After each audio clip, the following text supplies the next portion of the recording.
In 1988, a 79-year-old man sat in a television studio audience in London, not knowing he was about to be ambushed by his own secret.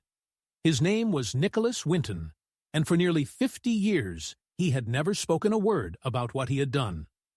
In the winter of 1938, Winton was a 29-year-old stockbroker who canceled a ski trip to travel to Prague instead.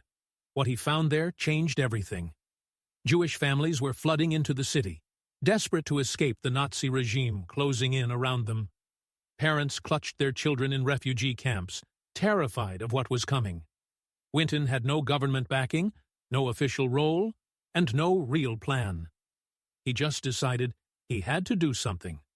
Working out of a hotel room and later his mother's dining table in London, he built an underground rescue operation almost from scratch. He forged documents, negotiated with obstinate officials, and convinced families to trust a stranger with their most precious things in the world.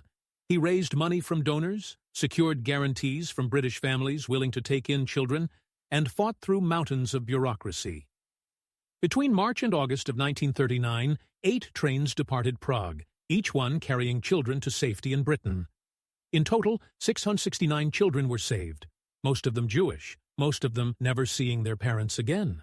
Then the war came. On September 1st, 1939, a 9th train was loaded and ready to leave Prague with 250 more children aboard. That same day, Hitler invaded Poland. The borders slammed shut. The train never moved.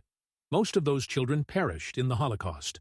Winton went on to serve in the war, came home, and simply never talked about it. He tucked the records into a briefcase and got on with his life. Decades passed. Then in 1988, his wife found the old briefcase in their attic, full of names, photographs, and documents. She contacted a researcher. And that is how Nicholas Winton ended up in that television studio, watching the host read out his story on live television. The host then asked if anyone in the audience owed their life to this man. Every single person around him stood up. They were the children. Now grown, with families of their own, they had been secretly invited. Winton looked around the room, completely overwhelmed, tears streaming down his face.